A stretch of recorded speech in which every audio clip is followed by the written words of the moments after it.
With so many voices competing for authority, it is easy to feel overwhelmed and uncertain. Psalm 24 speaks a steadying truth into that noise. Everything belongs to the Lord, including my life, and learning to live in light of that reality reshapes how I face uncertainty, and I am working to consistently trust His care and remember that it is His plan, not mine.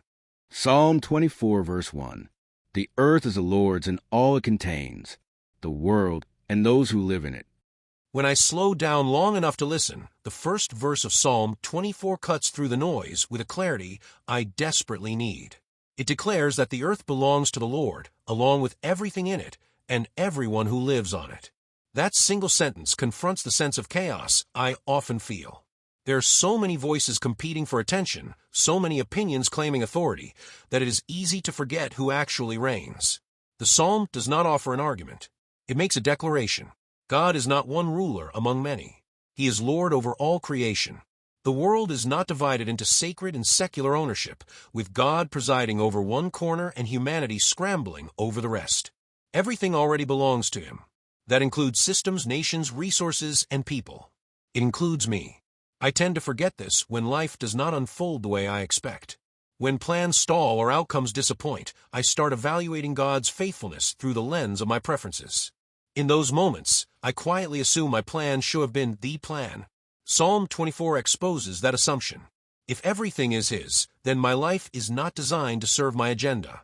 I was created for His purpose, not the other way around. This truth is both humbling and comforting. It humbles me because it reminds me that I am not in control. It comforts me because it assures me that someone far wiser is. The Lord who owns the earth is not distant from it. The broader context of the psalm moves from God's ownership to His holiness, and then to His presence among His people. The one who rules all things also invites me into a real relationship with Him. That is where trust becomes practical. If He truly is Lord of all, then He knows what He is doing, even when I do not see it. He has me in His care, not as an afterthought, but as someone who belongs to Him. I can say that with confidence, yet living as though it is true remains a daily challenge.